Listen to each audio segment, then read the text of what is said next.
제가 말씀 읽겠습니다. 에베소서 5장 22절에서부터 6장 4절입니다. 아내들이여 자기 남편에게 복종하기를 주께 하듯하라. 이는 남편이 아내의 머리됨이 그리스도께서 교회의 머리됨과 같음이니 그가 바로 몸의 구주시니라. 그러므로 교회가 그리스도에게 하듯 아내들도 범사에 자기 남편에게 복종할지니라. 남편들아 아내 사랑하기를 그리스도께서 교회를 사랑하시고 그 교회를 위하여 자신을 주심같이 하라. 이는 곧 물로 씻어 말씀으로 깨끗하게 하사 거룩하게 하시고 자기 앞에 영광스러운 교회로 세우사 티나 주름 잡힌 것이나 이런 것들이 없이 거룩하고 흠이 없게 하려 하심이라. 이와 같이 남편들도 자기 아내 사랑하기를 자기 자신과 같이 할지니 자기 아내를 사랑하는 자는 자기를 사랑하는 것이라.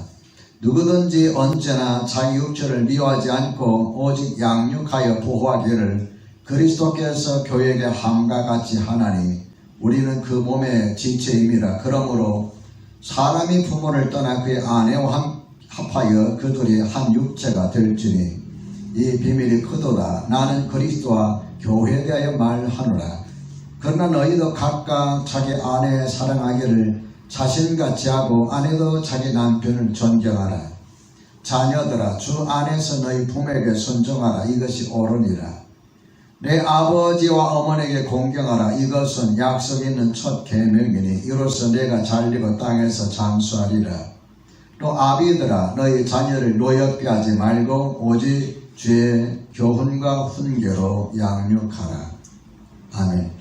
오늘 하나님께서 우리에게 주시는 말씀은 에베소서 5장 22절에서부터 6장 4절입니다. 이 말씀을 중심으로 해서 꿈과 희망이 머무는 가정을 만들어가요. 꿈과 희망이 머무는 가정을 만들어가요. 이런 제목으로 말씀을 전하겠습니다. 하나님 말씀 듣기 전에 잠시 이렇게 인사 나눕시다. 가정의 행복을 축복합니다. 온라인으로 들어오신 분들도 서로 인사 나눕시다. 예배당에 모이신 여러분, 또 온라인으로 예배에 동참하시는 모든 분들 가정의 행복이 가득하기를 주님의 이름으로 축원합니다. 그렇게 되길 원하시면 아멘 하고 쓰시면 되겠습니다. 5월 하면 떠오르는 표현들이 몇 가지가 있습니다. 계절의 여왕이라는 표현이죠. 5월은 계절의 여왕답게 식물들마다 저마다 그 아름다운 모습을 뽐내지요. 어떤 것은 예쁜 꽃으로 우리의 시선을 사로잡는가 하면 어떤 것은 푸르른 그 모습으로 우리의 마음을 사로잡습니다. 어떤 것은 향긋한 꽃내음으로 우리의 마음을 사로잡는가 하면 어떤 것은 그 가냘픈 모습으로 우리의 마음을 사로잡습니다. 어쨌든 5월은 계절의 여왕답게 모든 것들이 활발하고 꽃이 피고 뭔가 활동적이면서 샘솟듯한 그런 느낌을 주는 계절이기도 합니다.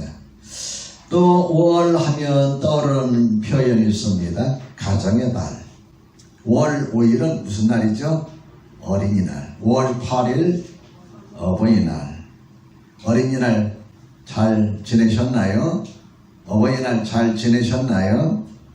수파 방정환 선생에서 시작된 5월 5일 어린이날, 그리고 또 5월 8일 옛날 가부장적인 제도에서는 참 어머니들이 고생 진저리 말른저리 갈라내시며 뭐 이런 정도로 고생을 많이 하셨는데 지금은 여건이 많이 신장이 되어서 남성과 여성이 평등하다고까지는 말할 수는 없지만 어쨌든 많이 권리가 이렇게 신장이 되었습니다. 그래서 남성들이 이 어머니 날이 합하지 않다. 아버지도 고생한다. 그 항의가 돌아서 어버이날 이렇게 저는 역시 그래도 우리 무식성에는 어버이의 아버지는 빼고 어머니 날입니다.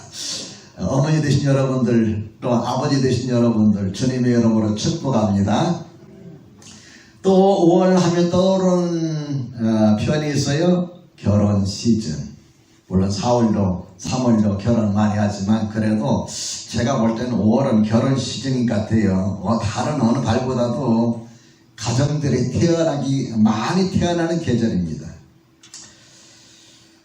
저는 지금까지 40년 동안 결혼 생활을 하면서 주위 사람들을 통해서 결혼 쪽에 행복을 향해서 가던 그 사람들이 요즘에 와서 이렇게 보면은 그 당시 그들이 꿈꾸던 삶과는 전혀 다른 삶을 살아가고 있는 사람들을 저는 종종 발견하기도 합니다. 저는 이러한 것들을 보면서 제가 깨달은 것이 뭐냐면은 결혼 생활이 원만해서 행복을 느끼며 살아가는 사람은 내일을 봐도 꿈이 있고 희망 있게 내일을 봅니다. 그래서 살려는 의욕, 뭔가를 이루고자 하는 의욕이 강한데 결혼 생활을 아주 힘들게 하는 사람은 내일에 대한 희망마저도 잃어버려가고 있다. 현재 사는 것조차도 힘들어한다 하는 것을 저는 보아왔습니다. 그 이유는 무엇일까요? 가정은 내일을 꿈꾸게 하고 장래에 대한 희망을 품어서 자신의 비전을 이루게 하는 밑바탕이 되기 때문입니다. 그렇게 가정이 흔들리면 모든 것이 다 타격을 입잖아요. 가정이 흔들리면 꿈도 희망도 흔들립니다. 가정이 흔들리면 내가 이뤄놓은 모든 것들이 흔들리게 되죠. 우리는 가정을 통해서 위로받고 가정을 통해서 쉼을 얻고 가정을 통해서 지친 몸과 마음을 회복하고 가정을 통해서 새 힘을 얻고 가정을 통해서 용기를 얻습니다. 가정은 내일을 향하여 힘차게 발돋움하게 하며 비전을 향해서 담대히 나아갈 수 있도록 만들어주는 것, 이것이 바로 가정입니다.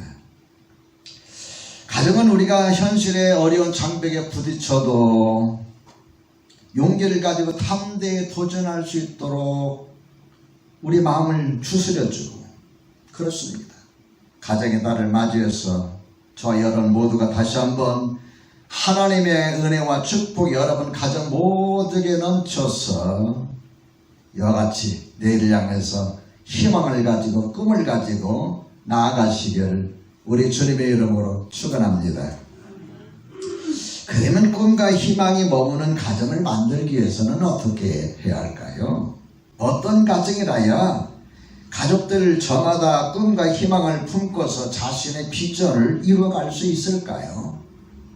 어떻게 해야 꿈과 희망이 머무는 그런 행복한 가정이 될 수 있을까요? 저는 오늘 하나님 말씀 메시지 3가지로 여러분에게 전하고 싶습니다. 첫째로 예수님이 삶의 중심을 차지하는 가정이라야 합니다. 여러분, 사랑을 표현하기가 가장 쉬우면서도 가장 어려운 것이 가정입니다. 왜냐하면 늘 함께 있기 때문에 늘 함께 있기 때문에 사랑을 표현하기가 쉽습니다.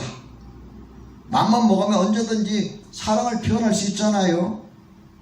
또 사랑을 표현하는 행동으로 그리 크지 않아도 됩니다. 오히려 가족 간의 사소하고 자그마한 행동들이 더 많은 감동을 줍니다. 이런 감동은 마음에서 마음, 가족 간의 마음에서 마음으로 다가갑니다. 가족 간에 더 간격이 가까워집니다. 더 사랑을 느끼게 되고 더 소중함을 느끼게 됩니다. 그런가 하면 사랑을 표현하기 가장 힘들면서도 가장 어려운 곳이 가정이기도 합니다. 왜냐하면 늘 함께 붙어 있잖아요. 너무 가까이 있다 보니 자신의 감정을 숨길 수가 없어요. 안 좋은 감정 추스르기 전에 또 가족들의 얼굴을 봐야 하고, 그래서 본의 아니게 사소한 오해로 부딪히게 되기도 합니다. 때는 생각 없이 무심코 던진 말 한마디가 가족 간의 상처로 다가갑니다. 무심코 던진 말에 평소에 쌓인 감정이 그만 폭발하기도 합니다. 그래서 가정은 기쁨을 맛보는 천국이기도 하고 고통을 맛보는 지옥이기도 합니다. 여러분은 이 가정, 두 가정 중 어떤 가정을 원하십니까? 행복한 천국의 삶을 맛보게 하는 가정을 만들기 위해서는 어떻게 할까요?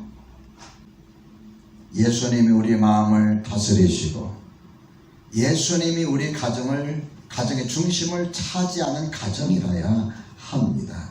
오늘 본문의 말씀을 보면은 22절 한번 볼까요? 아내들이여 자기 남편에게 복종하기를, 그 다음 뭐라 그랬어요? 주께 하듯 하라. 25절로 건너뜁니다. 남편들아 자기 아내 사랑하기를, 그 다음 시작. 그리스도께서 교회를 사랑하시고 위하여 자신을 주심같이 하라. 자, 그리고 6장 1절로 또 건너뛸까요? 자녀들아 너희 부모를 뭐라 그랬어요? 주 안에서 순종하라. 이것이 옳으니라. 6장 4절로 건너갑니다. 또 아비들아 너희 자녀를 노엽게 하지 말고, 그 다음 시작. 오직 주의 교훈과 훈계로 양육하라. 여러분 혹시 이렇게 읽은 말씀 중에 반복해서 사용하고 있는 단어를 발견하셨습니까? 반복해서 사용하고 있는 중요한 단어가 뭘까요? 주라는 단어입니다. 주님, 퀴리오스, 주라는 단어고, 주라는 단어는 또 관련되어서 그리스도라는 단어입니다. 그는 주라는 단어 누구를 가리킵니까? 예수님이죠. 우리들의 가정생활의 행복의 공통분모, 행복을 이루는 공통분모는 바로 예수님이시다, 이런 말이에요. 예수님이 나의 마음의 주님이 되시고, 예수님이 나의 가정의 주님이 되시고 가정이 되셔야 비로소 진정한 천국의 기쁨과 행복을 맛볼 수 있다, 그런 의미예요. 저는 자전거를 참 좋아합니다. 요즘 자전거 올해 들어와서 자전거를 딱 2번밖에 못 탔는데, 뭐 날씨가 굳어서 못 타고, 뭐 그 다음에 또 비가 와서 못 타고, 또 미세먼지 어제는 얼마나 엄청났잖아요. 저가 남도 어디 쪽에 보니까 1000까지 올라갔더군요. 1000 단위까지 올라가는데, 그래서 또 미세먼지, 초미세먼지가 안 좋아서 또 못 타고 하다 못 하게 됐는데, 어쨌든 간에 제가 자전거 타기를 좋아합니다. 이번 주부터는 좀 자전거를 설설 타보려고 하는데, 자전거 보면은 보통 바퀴가 몇 개가 되어 있어요? 4바퀴도 있고, 그죠? 4바퀴 있죠? 그 다음에 몇 바퀴? 3바퀴. 그 다음에 어른들이 타는 바퀴는 2바퀴입니다. 앞에 2바퀴. 2바퀴. 자전거를 탈 때 2발로 페달을 밟으면 그 페달이 뒤에 있는 바퀴로 힘이 전달되면서 바퀴가 돌아가면은 앞으로 나가게 되죠. 그죠? 근데 여러분, 뒤에 있는 바퀴를 보시면은 축과 태가 있습니다. 축과 태를 연결해주는 많은 살들이 있어요. 그 살들이 있어서, 그 살과 태와 축과 살들이 있어서 바퀴를 움직이게 만드는데, 가장 중요한 건 뭐냐면 그 중심축이에요. 제가 20살 때 자전거를 타는데, 이 언덕 내리갈이 얼마나 신납니까? 막 샥 내려가는데 갑자기 자전거가 이상하게 생겨가지고 공중에 붕 떴어요. 한 2m 정도 떴나? 그래가지고 하고 그냥 꼬꾸라졌는데, 마침 옆에 개울이 있어. 개울창에 빠져버렸어. 그래 큰일 날 뻔했는데, 개울창에 푹 하고 그냥 빠졌어요. 그냥 고꾸라지듯이.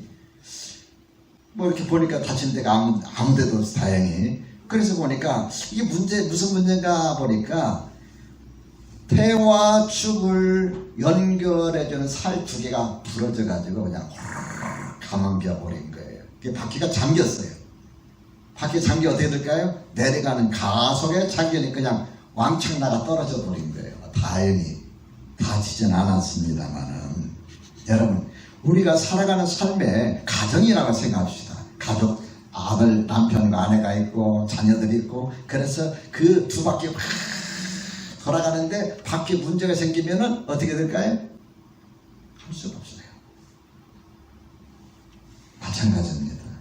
가정이 이 마찬가지예요. 그래서 저 여러분 아무리 열심히 살려고 노력해도 바퀴에 문제가 생기면은 굴러갈 수 없고 이렇게 되듯이 사고가 나듯이 내가 아무리 열심히 살려고 해도 내 마음대로 내 뜻대로 가정이 잘 이루어지지 않는다.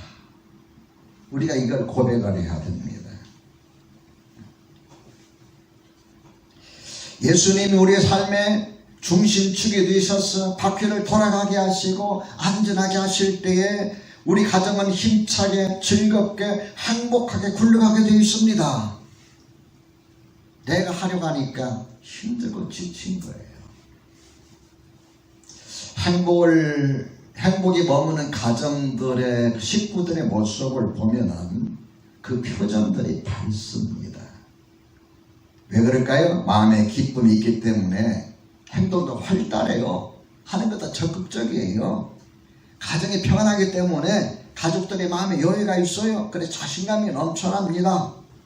이런 가정은 가족들에게 내일의 무지개 꿈을 꾸게 하는 다락방이요 뭉게구름처럼 희망을 부풀어 오르게 하는 희망의 공작소라 저는 그렇게 말씀드리고 싶습니다. 사랑하는 성도 여러분, 여러분의 삶에 여러분의 가정에 다시 한번 예수님을 주님으로 모시길 바랍니다. 내가 내 삶의 주인이 아니라 예수님이 나의 삶의 주인이 되셔야 합니다. 내 가정에 내가 가장이 아니라 예수님이 나의 삶에 내 가정의 가장이 되셔야 돼요. 내가 내 가정을 좌지우지하는 왕이 아니라 예수님이 나의 삶의 왕이 되셔서 주관자가 되셔서 다스리셔야 돼요. 그럴 때 여러분과 저의 삶이 하나님이 계획하신 그러한 행복한 가정, 천국을 맛보는 가정을 이루시는 걸 기억합시다.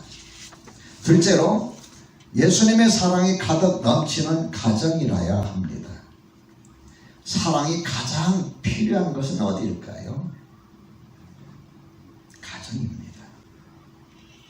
왜냐하면 세상에서 상처를 입은 마음이 치료받는 것이 가정이요 용기를 잃어버린 사람의 용기를 되찾는 것도 가정입니다. 세상 경쟁에서 뒤처지는 사람이 위로받고 다시 힘을 얻는 것도 가정입니다. 만일 가정에 사랑이 없다면 이런 일들이 가정에서 일어날까요?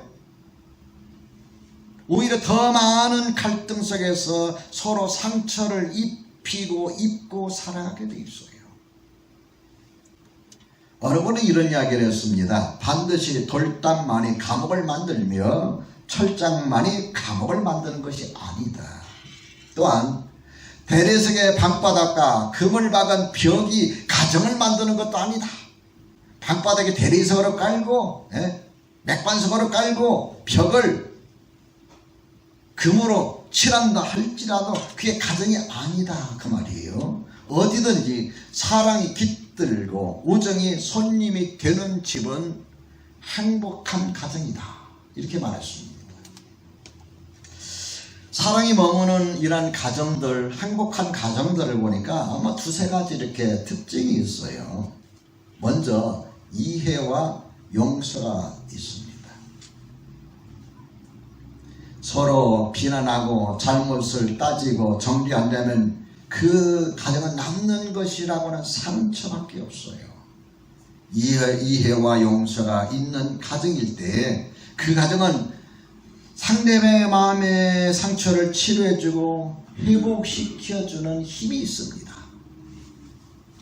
제가 예전에 이런 이야기를 한 적이 있습니다만 샌프란시스코에 어느 부부가 있었답니다. 그 책에 보니까 그런 이야기 나와요.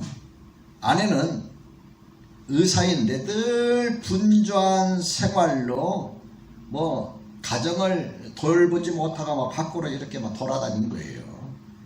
그러다 보니까 가정과 남편에 대해서 자녀에 대해서 소홀해 줄 수밖에 없었습니다. 어느 날부터인가 남편이 가정 밖으로만 나돌더니 마침내 병에 걸려서 돌아왔는데 그것이 에이즈병이었어요. 아내가 그 말을 듣고 깜짝 놀랐습니다. 청천벽력과 같은 기막힌 일이 자기 가정에서 부부관계에서 일어나는 거예요. 얼마나 많이 여러분 고민해 봤겠습니까? 얼마나 많이 생각해 봤습니까?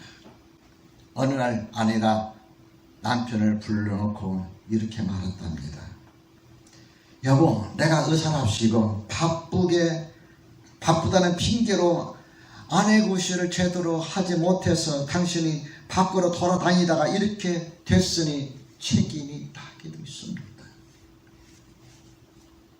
당신이 이대로 죽어가면 당신을 죽인 내가 어찌 평안하게 살 수 있습니까? 나도 당신과 함께 에이즈 걸려 죽는 것이 나를 위해서도 좋겠습니다. 그런 결심을 하고 나서 10여 년 동안 별거 하다시피 하던 부부가 다시 합쳤습니다. 부인은 죽기를 결심하고 에이즈 환자의 남편과 다시 신혼의 초기로 돌아가서 결혼 생활을 시작했습니다. 그 뜨거운 사랑으로 인해서 남편이 회복이 되고 다시 건강한 가정이 이루어졌다 하는 이야기를 제가 읽어봤습니다. 여러분, 가장 사랑이 필요한 것이 가정인데 그 사랑은 이해와 용서입니다. 가족이 이해하지 못하고 가족이 용서하지 못하고 누가 나를 용서하고 누가 나를 이해해 주겠습니까? 여러분, 안 그렇습니까? 그래서 좀 더 우리가 이해하려고 애쓰고 좀 더 용서하려고 애쓰는 저와 여러분 되시길 주의 이름으로 축원합니다. 또한 배려가 있어야 합니다. 행복한 가정이 되는 배려가 있어야 돼요. 그 결혼생활, 가정생활 불행한 이유를 보면 참 간단해요. 하나님께서는요, 희한하게 저에게 행복한 부부를 붙여주는 것보다도 위기 상황에 있는 부부들을 참 많이 만나게 해주시고 붙여주셨어요. 참 위기 가운데 있는 부부들. 그런데 이런 부부들의 이야기를 들어보면은 공통된 점이 있어요. 요구사항이 너무너무 많아요. 상대방에 대해서. 부부간에, 부모와 자식간에, 형제간에 서로가 요구사항이 많아요. 요구사항이 많으면 많을수록 그 가정은 행복한 것이 아니라 불행해집니다. 상대방에 대한 나의 요구가 채워지지 않을 때는 불만족을 표시하게 되죠. 이것이 나중에는 감정적인 갈등으로 끝내는 말싸움으로 번지잖아요. 이런 가정의 분위기는 어둡죠. 살벌합니다. 웃음소리 들리지 않습니다. 신경이 예민해져서 말 한마디조차 꺼내기가 아주 조심스럽습니다. 이런 가정에서 여러분 행복을 느낄 수 있을까요? 제가 예전에 좀 부족했던 과거를 좀 이야기하고 싶습니다. 저도 결혼 생활 중에 좀 다툰 적이 있었습니다. 천사 같은 우리 사모님을 이제 이렇게 만나서 결혼했는데 자꾸 다툼이 일어나는 거예요. 그래서 기도하다 말고 어느 날 많이 생각해 봤어요. 왜 다툼이 자꾸 일어날까? 해답은 의외로 간단했습니다. 제가 우리 사모님에게 이야기할 때마다 사모가 이래서 되겠는가? 사모가 이래서 됩니까? 사모가예요. 그 여러분, 우리 사모님이 사모되기 위해서 저하고 결혼했습니까? 제가 사랑하고 우리 사모님이 안사람이 저를 사랑해서 결혼하게 됐고 제가 전도사가 되고 강도사가 되고 목사가 되니까 사모된 거 아니에요? 태어날 때부터 사모로 태어난 게 아니잖아요. 태어날 때 사모로 태어나서 또 청년 때 나는 사모가 돼야지 사모 준비한 것도 아니잖아요. 어떻게 버스에서 만나게 되고 만나 사랑하게 되고 사랑하다 보면 결혼하게 되고 결혼하면서 내가 신학을 공부하고 하다 보니까 목사가 되고 목사가 되다 보니까 사모가 된 거잖아요. 자연스럽게 된 거잖아요. 사명을 가지고 이 땅에 태어난 게 아니에요. 뭐 국민교육 헌장에 뭐 우리는 뭐 이 땅에 몰래 태어났다 뭐 그런 것처럼 사명을 가지고 태어난 게 아니잖아요. 근데 제가 여러 목회하면서 자꾸 우리 사모님 요구하는 거예요. 사모가 이 정도는 해야지. 사모가 이 정도는 해야지. 사모가 이 정도는 기도해야지. 사모가 이 정도는 자꾸 요구를 하는 거예요. 근데 여러분 내 수준은 우리 사모님에게 필요한 게 아니라 내가 원하는 이상향이야. 거기다 자꾸 맞추는 거예요. 여러분 실제 가정생활 한번 생각해 보세요. 집에서 말이야, 안 사는, 집에서 말이야, 하루 종일 뭐 하고 있어? 뭐 하고 있어요? 와이프한테 그러잖아요. 당신은 밖에만 싸돌아다니고 집안일도 못하고 전부 다 이게 요구사항이에요. 요구사항. 여러분 안 그래요? 제 말에 동의하면 끄떡지 해보세요. 여러분 다 행복한가 봐. 자기 와이프에게, 자기 남편에게, 자기 자녀들에게, 자기 부모님에게 요구사항이 없으면 그냥 가만히 계시고, 요구사항이 많았다고 생각하면은 고개 좀 끄떡거려 보라고요. 그것 때문에 사실은 다투는 거예요. 목사가 이래서, 우리 사모님 저한테 목사가 이래서면은 저 기분 좋을까 안 좋을까요? 그 말보다 아유 여보, 목사님 되셔가지고 목회 얼마나 힘들어요. 이렇게 내가 잘못했구나 깨닫는데 목사가 돼가지고 그러면은 열받지요. 한번 생각해 보세요. 만나가지고 결혼해서 사모님이 됐는데 사모가 이래서면은 열받을까 안 받을까? 그래 여보, 목사님 내가 잘못했어 이래요? 절대 안 그렇습니다. 감정을 건드리는 거예요. 상대방에 대한 요구사항이 많으면 많을수록 불만이 쌓이고, 불만이 쌓이면 쌓일수록 불행해지는 겁니다. 그래서 어느 날 제가 기도하면서 하나님, 내가 오늘부터 사모가라는 말을 안 쓰겠습니다. 제가 오늘부터 우리 사모님에 대해서 어떠한 것도 요구하지 않겠습니다. 사모로서 일해야 된다, 요구하지 않겠습니다. 사모님 여쭤보세요. 저기 계시니까. 제가 요구합니까? 안 합니다. 우리 사모님 너무 피곤해서 예를 들어서 새벽에 문제라면 제가 살짝 빠져나왔는데 왜 혼자 가요? 막 쫓아나와요. 근데 어느 목사님은 뭐해? 안 일어나고 바로 툭툭 찬다는 거예요. 그래서 새벽부터 다툰다는 거예요. 감정 상해가지고. 그러니까 상대방에 대한 이 배려가 사실은 동기부여를 주는 거예요. 사실은요. 더 하고 싶은, 내가 이러면 되나? 내가 남편으로서, 내가 목사로서 이러면 안 되지. 이런 마음을 갖는 거예요. 근데 우리 사모님, 목사가 돼가지고 설교도 그밖에 못해. 목사가 돼가지고 해보세요. 나는 최선을 다했는데 그렇게 말한다면 여러분, 제가 열 받아요 안 받아요? 아무리 제가 천사 같은 목사를 한다 할지라도 아니지만은 화가 나지요. 그런데 여보 오늘 너무 피곤하셨지요? 여보 어제 너무 힘들었나 봐요. 오늘 제가 기도 못해서 오늘 당신이 설교하는 힘드셨잖아요. 내가 너무 준비가 부족했구나. 내가 기도 못했구나. 이런 마음이 드는데 목사가, 사모가, 당신이 해보세요. 집에서 한번 해보세요. 오늘 한두 일 동안 연습 한번 해보세요. 당신이 해보세요. 당신이 하죠. 당신 때문에. 저는 그날 이후부터 그 단어를 지웠어요. 두 가지. 사모가 이래서 되겠느냐, 사모가라는 말을 지웠어요. 제 머리에서. 그리고 요구사항을 지웠어요. 당신 오늘 뭐 먹고 싶어? 당신 주고 싶은 거 줘. 뭐 먹고 싶은 거 있을지 않아요. 당신 주고 싶은 거 줘. 되게 그래요. 대충. 그죠? 네, 사모님 그래요. 그날부터 지운 거예요. 제가. 나는 뭐 먹고 싶은데 이거 해주고, 나는 좀 짜게 먹고 싶은데 너무 싱겁게 해주고, 이게 전부 다 요구사항이야. 사실은 자기가 맞춘 요구사항. 그걸 지워버렸어요. 저도 여러분에게 목회하면서 지워버렸습니다. 여러분이 잘하면 잘하는 대로, 못하면 못하는 대로 참 열심히 한다, 애쓴다, 참 훌륭하다. 저는 그래서 밖에 나가서 우리 교회 자랑합니다. 우리 교회 성도님들 너무 훌륭합니다. 너무 착합니다. 제가 여러분의 막 요구해보세요. 새벽 기도도 안 나고 작전 기도도 안 하고 성경도 안 읽고 막 해보세요. 전도도 못 하고 해보세요. 얼마나 여러분 스트레스 받아요. 사는 것도 힘들어 죽겠는데, 요구사항을 줄이면 줄일수록 반대로 행복은 점점 커집니다. 믿습니까? 상대방에 배려하면 배려할수록 상대방에게 동기부여를 해줍니다. 성도 여러분, 25절에 사랑하기를, 그 다음에 뭐라 그랬어요? 그리스도께서 누구를?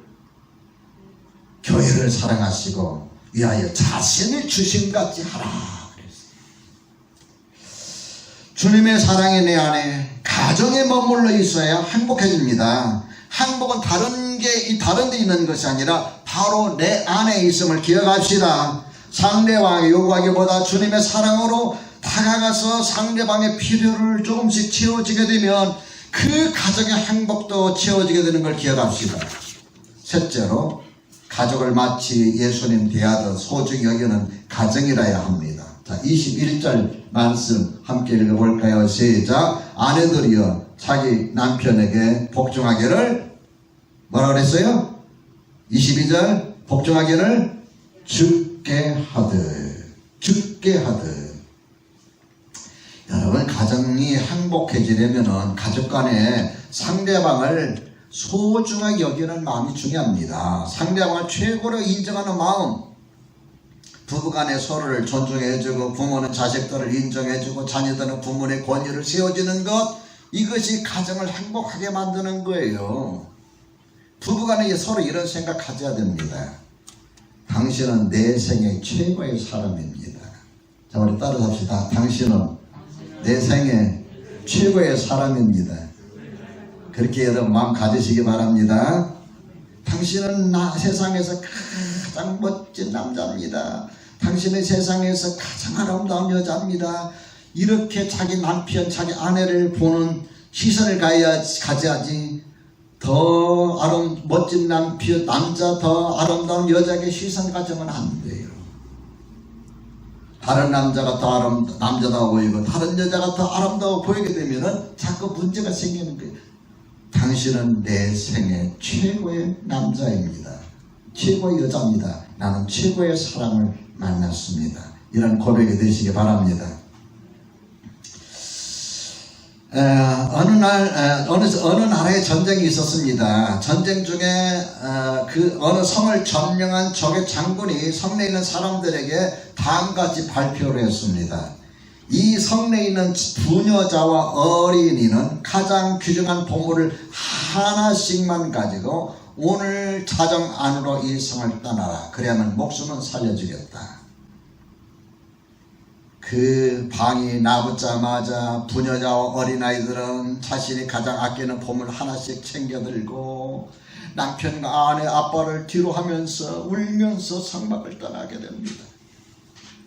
그런데 한 여인이 자기 집에 있는 보물은 하나도 들지 않고 자기 남편을 등 엮고는 끙끙거리면서 성문을 빠져나가려고 합니다.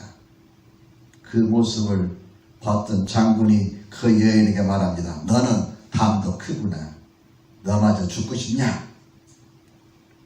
그러자 그 여인이 또렷한 목소리로 장군을 향해서 말합니다. 장군께서 약속하시기를 가장 귀중한 보물 하나를 들고 나가라고 하지 않으셨습니까? 제가 얻은 이것은 장군에게는 하찮은 것이오나 제게는 세상에서 가장 소중한 보물입니다. 약속을 지켜주십시오. 그 말에 감동을 입은 장군이 그 여인을 그대로 내보냈다가 합니다. 세상에서 가장 귀중한 보물, 소중한 보물, 바로 여러분의 남편, 여러분의 아내, 여러분의 자녀, 여러분의 부모입니다. 여러분, 자녀를 위할 때도 이런 마음을 가져야 됩니다. 너는 내 생애 최고의 작품이다. 너는 내 생애 최고의 작품이다. 너는 나에게 가장 소중한 존재야. 너는 뭐든지 할 수 있어. 나는 너를 사랑해. 부모 입에서 이런 말이 나올 때에 자녀들이 세상 살아가면서 용기를 얻게 되는 거예요. 아휴, 내가 어떻게 저런 것을 자식으로 나가지고 손만 박박 썩고 살고, 아휴, 내 팔자 내가 치질이 또 복도 없지. 내 생전에 자식 보기에는 다 틀려버렸네. 이 소리를 들은 자녀들의 마음은 어땠을까요? 이런 자녀들이 성공할 수 있을까요? 자녀들을 인정해주는 부모의 말, 자녀들이 용기를 주는 말, 자녀들을 칭찬해주는 말 하시기를 주의 이름으로 축원합니다. 좀 과하더라도 칭찬 좀 하세요. 사랑하는 성도 여러분, 우리가 행복해지려면 가족은 내 생애 최고의 존재다, 이 생각을 머릿속에 꼭 가져야 합니다. 그리고 또 그렇게 여기셔야 합니다. 내가 태어난 것도 가정이요, 내가 자라는 것도 가정이요, 내가 장래 꿈을 꿨던 것도 가정이요. 그렇기 때문에 가정이 흔들거리면은 믿음도 흔들거리고 삶도 흔들거리고 인생도 흔들거리고 성공도 흔들거리고 내일의 꿈과 희망도 다 흔들거리는 거예요. 지금까지 내가 어떻게 살아왔는가가 중요한 것이 아니라 이제 어떻게 살아갈 것인가가 더 중요합니다. 지금 내가 무엇을 가지고 있는가가 중요한 것이 아니라 앞으로 무엇을 이룰 것인가가 더 중요합니다. 현재 내 가정이 어떤 상황에 부딪혀 있는가가 중요한 것이 아니라 앞으로 내가 어떤 과정을 이끌 것인가, 이룰 것인가가 더 중요합니다. 성도 여러분, 가정은 우리의 소중한 꿈을 품게 하는 곳이요, 내일의 희망이 피어오르는 곳입니다.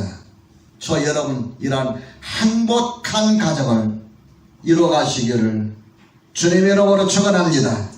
기도하겠습니다.